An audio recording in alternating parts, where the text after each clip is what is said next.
Muy buenas a todos y bienvenidos a este nuevo programa de Decíamos Ayer, donde hoy volveremos al siglo XIX, concretamente para hablar no de la batalla de Ayacucho en concreto, como haremos esta serie de entrevistas, sino más bien hoy vamos a centrarnos en la guerra cultural, todo el tema de los discursos que rodearon a la batalla de Ayacucho y al proceso de independencia, centrándonos obviamente en lo que sería en el Perú.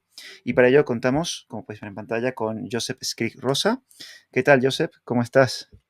Sí, hola, buenas tardes a todos. Pues nada, Josep, primero muchísimas gracias por estar aquí hoy con nosotros y paso a presentarlo.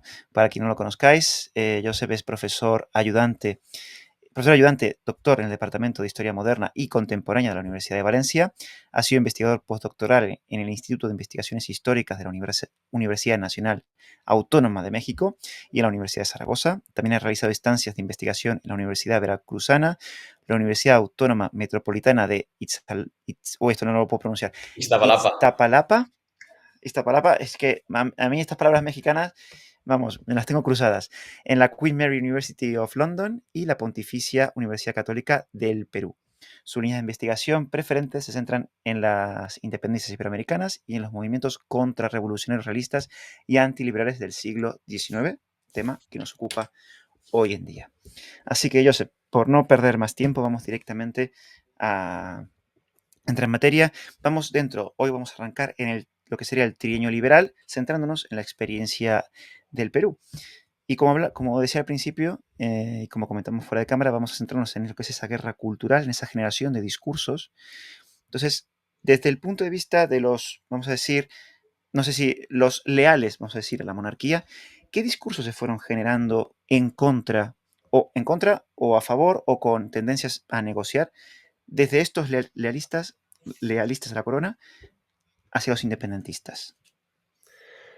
Sí, desde luego, empezaré señalando que este año de 2024 pues tiene muchísima significación para quienes nos dedicamos a los temas del estudio de los procesos de independencia, porque en parte se cierra el ciclo de conmemoraciones bicentenarias al que hemos venido asistiendo desde 2008. Y ello es importante porque este año, que son los 200 años, sobre todo de las emblemáticas batallas de Junín primero y de Ayacucho después, pues de alguna forma ponen fin a lo que han venido siendo pues casi que 15 años de debates. Y desde luego, la pregunta que se está realmente formulando la historiografía, los colegas, compañeros, es el de cómo ver Ayacucho en tanto que como hito histórico. Desde luego, mi perspectiva es que puede ser vista como un punto de llegada y como un punto de partida, en el sentido de que puede ser visto como un punto de llegada, por un lado historiográfico, de lo que ha venido siendo la renovación de los estudios sobre los procesos de independencia, pero también desde el punto de vista histórico, en el sentido de que es un punto de llegada de lo que había venido siendo desde 1808 la crisis global de la monarquía y lo que después serán esos procesos esos ciclos de revolución, de contrarrevolución y sobre todo de guerra civil. Pero también es un punto de partida. Es un punto de partida porque no se cierran en ese momento solo los ciclos revolucionarios, van a tener su continuidad y tampoco se cierran como tal las independencias, en el sentido de que aunque los actores siguieron teniendo la sensación de que se había hecho la independencia, pero todavía estaba por delante el reto de consolidarla. Es decir, si los actores siguieron teniendo la sensación de que esa independencia no estaba garantizada y no estaba consolidada, tanto por la posibilidad que tenían de que se llevara adelante una reconquista española auspiciada por la Santa Alianza, aspecto del que después volveremos a hablar, como también por el miedo a que la falta de integración de esos nuevos países, de esas nuevas naciones, pues diera continuidad a las guerras civiles, reprodujera nuevos enfrentamientos, facilitara pasar a depender de otras naciones más poderosas o también impulsara la recolonización española. Yo he empezado planteando esta cuestión porque creo que uno de los principales aportes de todo lo que se ha publicado, de lo mucho que se ha publicado en este bicentenario del trienio liberal, que tan apenas estábamos terminando el año pasado, uno de los elementos que yo creo que ha sido la principal novedad o aportación ha sido la de tomar en cuenta efectivamente la parte americana. Si uno revisa las publicaciones en libros o en dossiers de revistas sobre el trienio, observa claramente que ahora sí que ha habido una conciencia de que era necesaria entender e incorporar esa parte americana. Y claro, ello ha llevado a no hablar solo del trienio liberal, sino de utilizar la expresión de distintos trienios dentro del trienio. Y esta idea de distintos trienios tiene dos perspectivas. Por un lado sería cómo afectó la vuelta del liberalismo en 1820, en qué sentido afectó a aquellos países que ya se habían independizado, tuvo ecos o no tuvo ecos, y por otro, esos trienios, cómo afectaron a aquellos países que todavía formaban parte de la monarquía, española.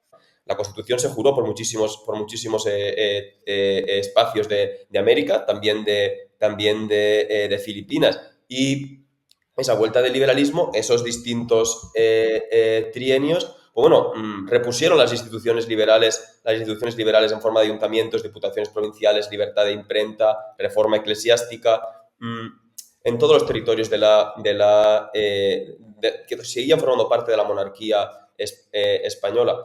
Y además, cuando vayan teniendo lugar las independencias en este contexto, en muchos sentidos, la legislación hispana seguirá siendo la legislación, en mucho sentido, matriz de los nuevos países. No podemos en ningún caso olvidarnos que muchos de los políticos de primera hora de los nuevos países se habían formado en la cultura liberal hispana, habían participado muchos de ellos en las Cortes de Cádiz y habían participado muchos de ellos en las Cortes del Trienio. Por ello, esa cultura liberal, esa cultura política liberal hispana, en el fondo, ellos habían formado parte de ella y, por tanto, no la sentían como algo exógeno, como algo impuesto, como algo extranjero. En este sentido, por ello digo que ese liberalismo hispánico tendrá continuidad incluso después de las independencias.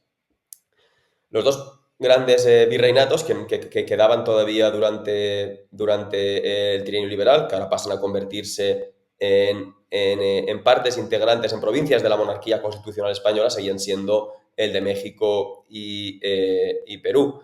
Lo cierto es que México, con la independencia de 1821, prácticamente todo el territorio se convertirá en independiente, se convertirá en el primer imperio mexicano, y la presencia española, ya para finales de 1821, se reduce al fuerte de San Juan de Ulúa en el Golfo de México, en Veracruz.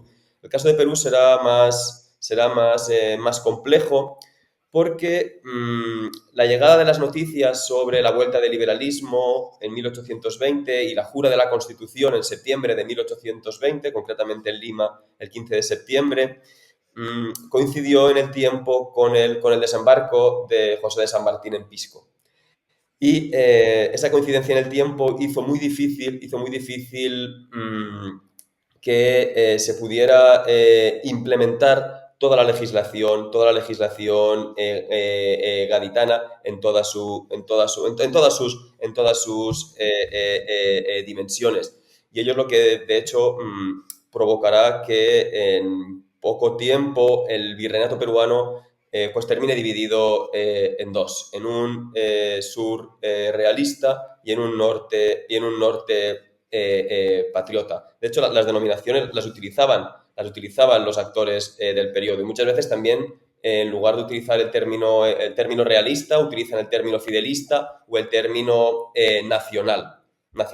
Y desde luego ellos no denominan a sus adversarios políticos como patriotas, sino que los denominan insurgentes, con la finalidad de restar legitimidad a la causa que están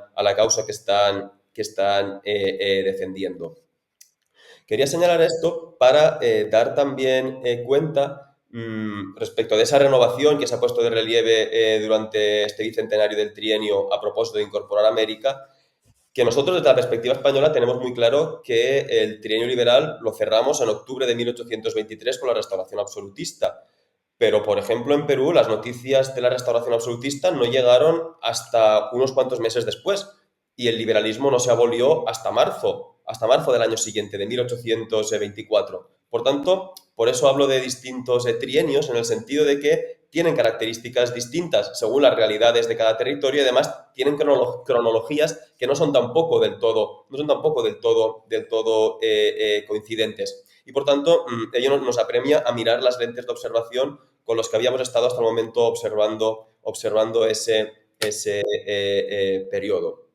En efecto, he hablado de vuelta de las instituciones liberales, de dificultades para implementar ese liberalismo. He hablado de una división del virreinato peruano en dos y sobre todo ya tiene que ver también con el tema de la guerra y de cómo llevar adelante esa guerra. Durante el periodo absolutista fernandino, desde luego, la solución estaba clara, era optar por la reconquista militar. Ahora con el liberalismo habrá un cambio y desde las Cortes las directrices serán de buscar arreglos pacíficos con los insurgentes. Y al respecto de estos arreglos pacíficos con los insurgentes, es muy conocido entre los historiadores el proyecto que surgió desde las Cortes y en particular impulsado por los diputados mexicanos, por los diputados novohispanos, de transformar la monarquía, de federalizar la monarquía hispánica en una suerte de Commonwealth con tres reinos americanos, con sedes en México, en Santa Fe de Bogotá y en Lima. Tres sedes que tendrían los tres poderes constitucionales, que tendrían príncipes de la casa de Borbón y que Fernando VII estaría por encima de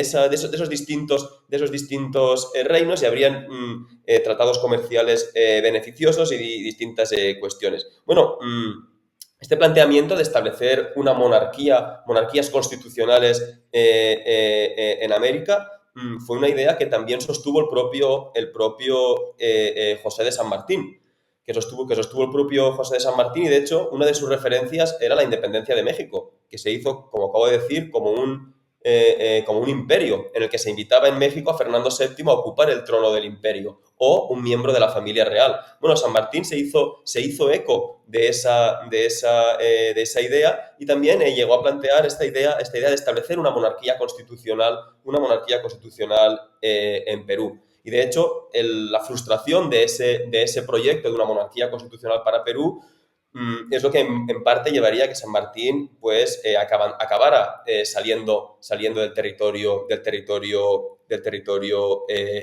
peruano. Por tanto, quiero decir que también lo rico y lo interesante, a mi modo de ver, de estudiar el trienio liberal en América es cómo se complejizó mucho más esa aplicación del liberalismo, cómo se multiplicaron las alternativas políticas disponibles y sobre todo una idea que nos gusta repetir mucho a mi grupo de investigación es que en este momento todo parecía posible todavía.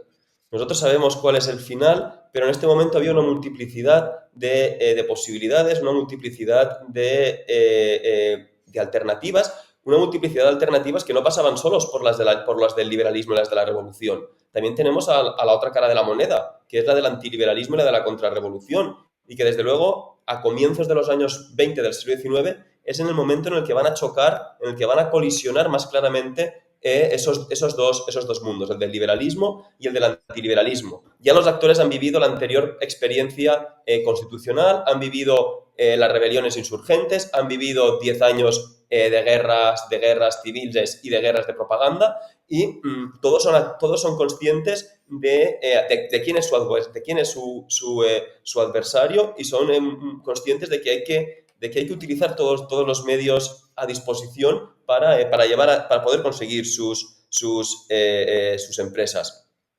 Y bueno, en efecto, esa división del virreinato, esa continuidad de la guerra, hizo muy difícil pues la implementación del liberalismo en Perú, sobre todo porque finalmente el virrey José de la Serna tuvo que abandonar Lima en julio de 1821 y estableció la capitalidad en el Cuzco, en el Alto Perú, en la antigua capital imperial. Y desde allí se estuvieron dirigiendo las operaciones militares, que inicialmente fueron desfavorables para las armas del rey, pero en 1823, pues toda una serie de circunstancias y de derrotas realistas, perdón, de derrotas insurgentes, devolvieron la iniciativa a las armas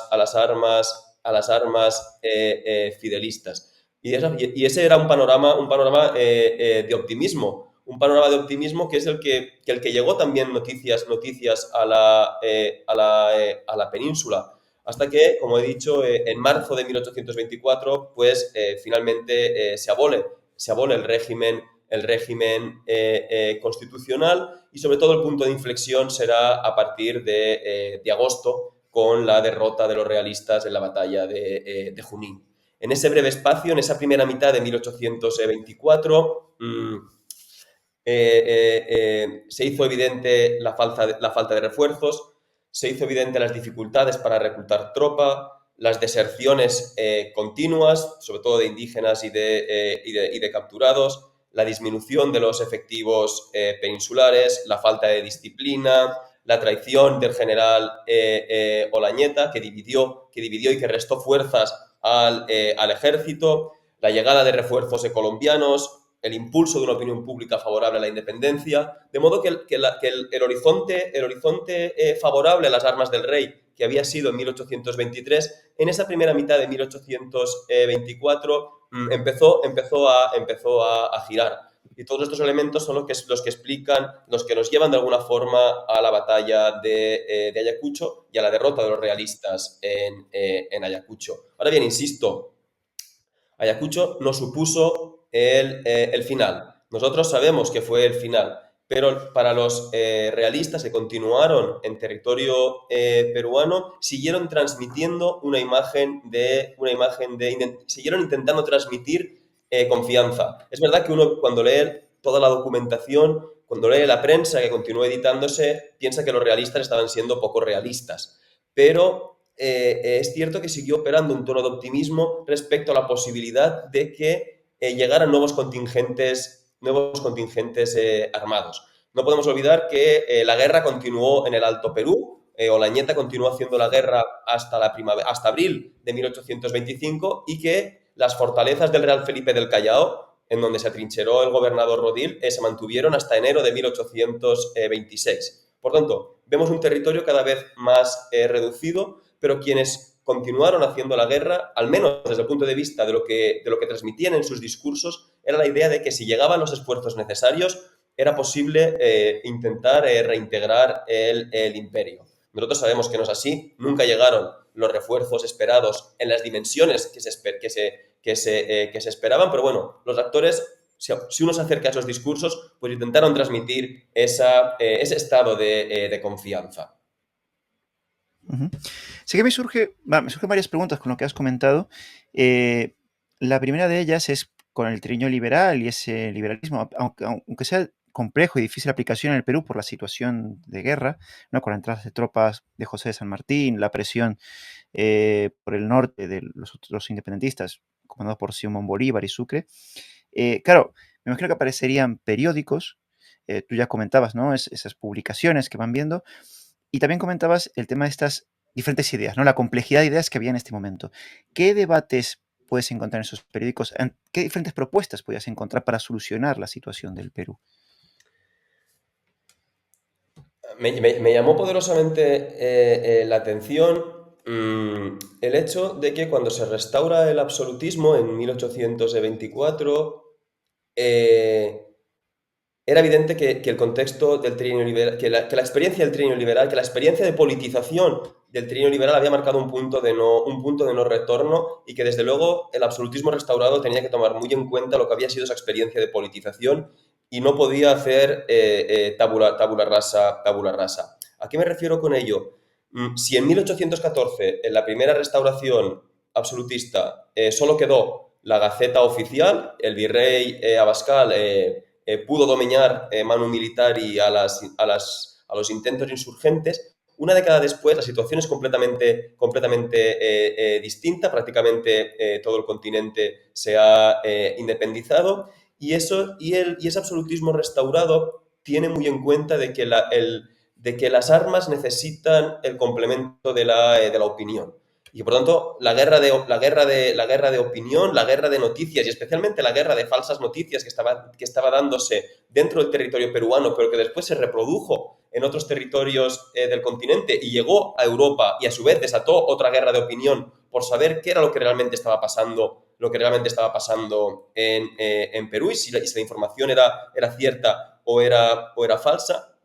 Como digo, me llamó muchísimo la atención que durante esos años de 1824 y 1825, en pleno absolutismo, en Perú, en el Perú hispano, llegaran a editarse hasta cinco periódicos. La Gaceta del Gobierno Legítimo del Perú, el Boletín del Ejército, el Triunfo del Callao, el Desengaño y el Depositario. Cinco como digo, periódicos. Tres de ellos, la Gaceta, el Boletín y el Depositario, transitaron del liberalismo al absolutismo y dos de ellos, el Desengaño y el Triunfo del Callao, que son nombres ya por sí mismos relevantes, se empezaron a editar cuando las armas del rey recuperaron temporalmente Lima y las fortalezas del Callao, a partir de febrero de 1824. Claro, los nombres ya son significativos. El Desengaño, la idea de unos antiguos defensores de la independencia que se han desengañado con el proceso de la independencia, se han desengañado con la república y prefieren volver al dominio nacional o al dominio del rey, o el triunfo del Callao, la idea de que pudo retomarse significativamente la fortaleza del Callao. En esta prensa en la que encontramos un alarde de españolismo con frases triunfales y con frases sensacionalistas, insisto, para intentar transmitir confianza especialmente, hubo desde luego también una obsesión por explicar cuál había sido el origen del trastorno revolucionario. Y es verdad que esta prensa ahora adoptará un tono muy conservador, hará suyos todos los tópicos del pensamiento reaccionario. Los tópicos del pensamiento reaccionario contra la falsa filosofía, contra las redes masónicas, contra los intentos de reforma eclesiástica, contra la revolución conceptual que había hecho emerger conceptos como libertad y sobre todo igualdad y sobre todo especialmente independencia. Y en esa búsqueda de qué había producido el trastorno revolucionario, desde estos discursos, como digo, conservadores y antiliberales, la idea que van a transmitir es que el mal revolucionario era un mal externo al Perú y externo a América. El mal revolucionario tenía un origen europeo. Tenía un origen europeo, en particular, como sabemos, tiene un origen francés, con la Ilustración y la Revolución Francesa. Ese mal penetró en España con el afrancesamiento, ese mal, y sobre todo con la invasión napoleónica de 1808, ese mal llegó a las Cortes de Cádiz y desde Cádiz, a través de redes masónicas, se proyectó en América, protagonizando a partir de ahí las revoluciones, las revueltas insurgentes. Por lo tanto, es la idea de un continente americano que realmente era ajeno a él la tradición revolucionaria. Es una tradición que se le inocula. Esto es, insisto, el discurso que hay en estos periódicos. Y por tanto, no solo es que el mal sea revolucionario, dicen estos autores, sino que van a considerar también que los principales traidores han sido los criollos, a los que se considera como hijos espurios de la patria, que se han traicionado, que se han infectado, según los términos clínicos que utilizan estos autores, se han infectado de los principios revolucionarios, de los principios disolventes. Y no es casualidad, de hecho, que en esos periódicos, sobre todo en El Desengaño, por su propio título, se inserten artículos en los que hay criollos desengañados con esa independencia. Por supuesto, insisto, son discursos preparados para la propaganda. Claro, ante esta idea de que el mal es revolucionario y es externo, de que el liberalismo es un pecado, ¿Cuál es el referente histórico al que se aferran estos periódicos? Sobre todo van a refugiarse en el periodo colonial.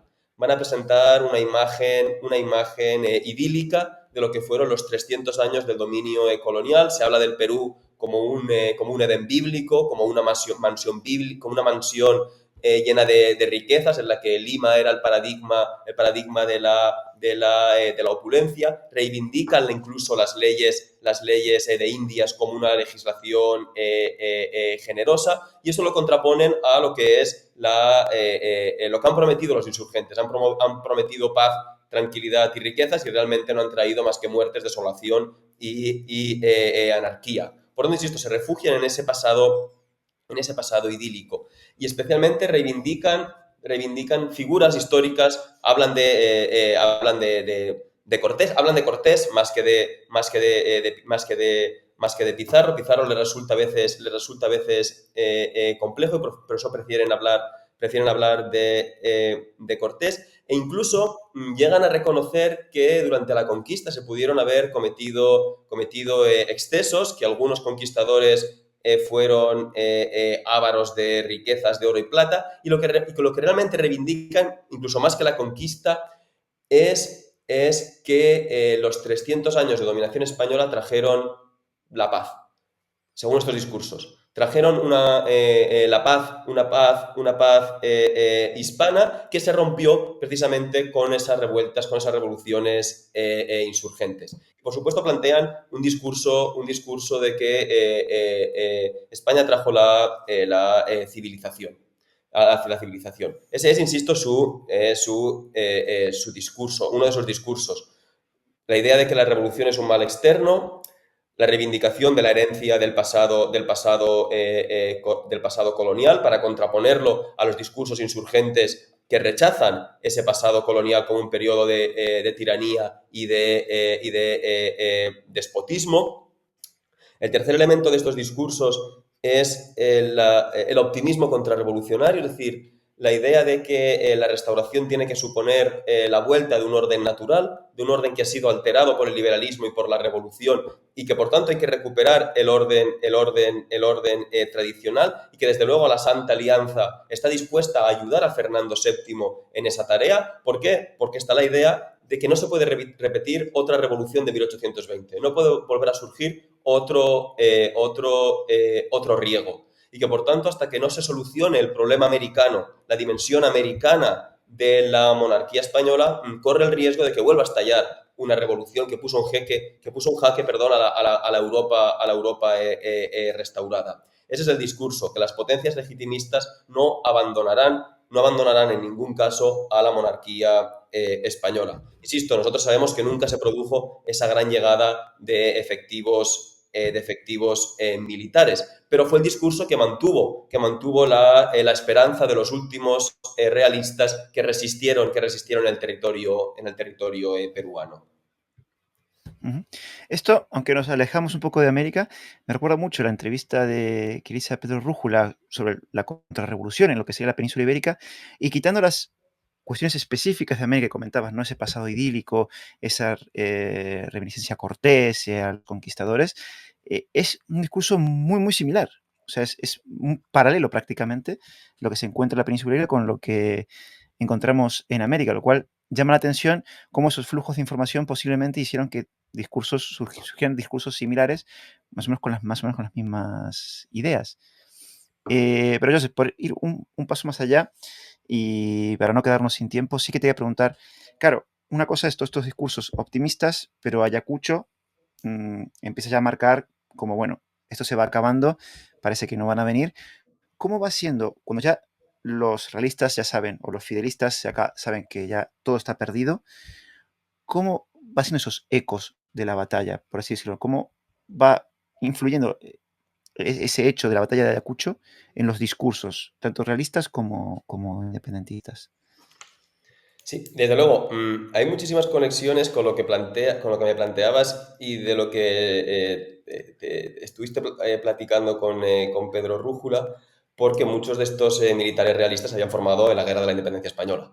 Entonces, evidentemente, hay un trasvase de discurso, sobre todo porque estos últimos resistentes su modelo va a ser el de la Guerra de la Independencia. ¿En qué sentido? De la Guerra de la Independencia Española, en el sentido de que en España parecía que estaba, en algunos momentos llegó a parecer que estaba todo perdido, de que España se perdía a manos de Napoleón y finalmente se pudo recomponer la situación.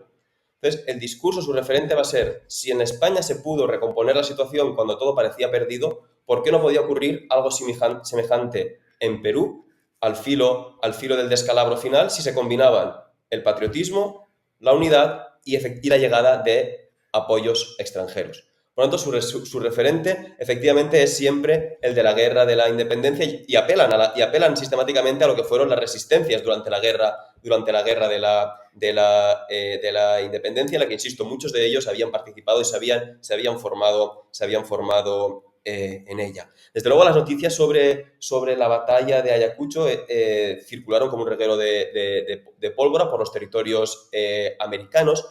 En México la noticia se conoció a principios de 1800, en torno a febrero de 1825, y claro, en México enseguida tuvo eco por su particular circunstancia histórica, que era, como he dicho al principio, que los españoles resistían en la fortaleza de San Juan de Ulúa, en Veracruz.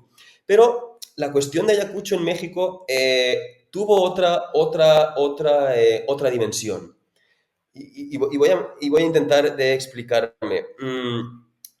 La reconquista por parte de España se ideó, lo hemos visto, desde el punto de vista de la guerra cultural, desde el punto de vista del intento de la guerra, de armar nuevas fuerzas, también por la vía diplomática, intentando frenar el reconocimiento de las independencias, pero una cuarta dimensión fue el intento de la guerra religiosa, es decir, de utilizar la religión como complemento indispensable de las armas. Y para ello, una vez más, Fernando VII acudió a Roma, acudió al Papa buscando su auxilio. El resultado del Papa fue que efectivamente León XII se comprometió a apoyarle con una encíclica, con la encíclica legitimista Etsi y Amdiu, dada en septiembre de 1824. Insisto la fecha, septiembre de 1824, porque la encíclica no se publicará hasta unos meses después. No aparecerá en la Gaceta de Madrid hasta febrero de 1825. ¿Por qué? Porque a Fernando VII no le gustó el tono de la encíclica, le pareció que era un tono demasiado rebajado, que no hacía una contundente defensa de su legitimidad sobre los territorios americanos. Pero bueno, finalmente la encíclica se publicó en febrero de 1825, precisamente cuando en España empezó a conocerse el resultado de la batalla de Junín. Fue en parte una respuesta a esos descalabros al inicio, una respuesta conforme iban llegando las noticias sobre los descalabros realistas. Y bueno, traigo a colación el tema de la encíclica porque en América enseguida se pusieron a desprestigiarla, a criticarla, a impugnarla. Y en México la impugnación a la encíclica, para mi sorpresa, realizando la investigación, el combate a la encíclica se conoció como la Segunda Batalla de Ayacucho o la otra Batalla de Ayacucho. ¿Y a qué se referían con eso de la Segunda Batalla de Ayacucho o la otra Batalla de Ayacucho los mexicanos? ¿A qué se referían con ese Ayacucho mexicano? La idea era que en Perú se había derrotado a los españoles por las armas, en la pampa de la quinua, y que ahora faltaba derrotarla en el campo ideológico. Y por tanto, en el combate a la encíclica se estaba derrotando también a la Santa Alianza, a los españoles y a su coalición con el Papa en la lucha de las ideas. De modo que esa última fase de la Guerra de la Independencia de México se acabó sumando a lo que era la fase de la guerra peruana. Y además, el final del conflicto vino cuando los españoles acantonados en San Juan de Ulúa se rindieron a finales de ese 1825. De modo que en estos momentos siguió habiendo una mirada continental de lo que era esa lucha por la independencia, bajo la idea, insisto, de que la independencia no estaba garantizada. No estaba garantizada mientras estuvieran preparando nuevas expediciones armadas, mientras el Papa estuviera apoyando a Fernando VII con encíclicas, mientras estuviera habiendo una guerra de información y de desinformación. Y por tanto, como vemos, Ayacucho tuvo también otros sentidos más amplios que los que los de la propia batalla. Reprodujo otros debates y se engarzó con otras dinámicas históricas al difundirse la noticia por otras partes del continente, y en este caso particular dentro de la República Federal Mexicana. Ujú. Pues ya, Josep, para ir terminando, pensaba que esto iba a llevar un poquito más de tiempo y inventé un poco la restauración absolutista, ¿no? Hablaste de ese cambio del trienio a la nueva, esa restauración absolutista, cómo afectó a la opinión pública, pero concretamente, ¿cómo afectó esa restauración absolutista en esos discursos? Desde luego, estamos ahora, los historiadores solemos ir últimamente a golpe de bicentenarios. Hemos terminado del trienio y ahora hemos empezado el de la década absolutista, y está todavía por ver si será tan prolijo como ha sido el del trienio liberal. Y desde luego el trienio nos ha enseñado que prácticamente hay que seguir el desarrollo de la política día a día. Si tenemos que hacer lo mismo en los 10 años de esta década absolutista, tenemos todavía trabajo delante. La primera idea que estamos ya desarrollando es la de intentar evitar llamarle década ominosa, que fue el título que le asignaron los liberales, y que ya de por sí el propio nombre de ominosa, que efectivamente lo fue, pero nos condiciona cuál es el acercamiento al periodo, y por eso estamos intentando hablar de la década absolutista. Y desde luego mi planteamiento es que en relación con los temas americanos es que este periodo siguió proyectándose sobre América. Siguió proyectándose sobre América, tanto por esos intentos de reintegrar el imperio, o como dice el profesor José María Portillo, esos intentos de reimperialización, como porque desde los países independizados se siguió mirando muy atentamente lo que ocurría en España, lo que ocurría en Europa. Y por tanto, insisto, esa década absolutista siguió en ese sentido proyectándose sobre América. No olvidemos también que tenemos paralelamente a una gran opinión pública española de emigrados, sobre todo en Londres, que están escribiendo sobre España y que están escribiendo sobre América también. Por tanto, hay que tener también en cuenta la cuestión del exilio durante este periodo, es decir, de esa España liberal en el exilio. Y desde luego desde España el rey Fernando VII se aferraba a pensar que la reconquista era posible. Uno, si conseguía los apoyos necesarios, y dos, porque seguían llegando muchas noticias sobre que había una opinión pública favorable en determinados territorios americanos a que se produjera esa reintegración a la monarquía. Especialmente llegaban muchas de esas voces desde México. Y ello explica en parte lo que será la famosa expedición de Isidro Barradas en 1829, que también, como sabemos, terminó en un absoluto descalabro.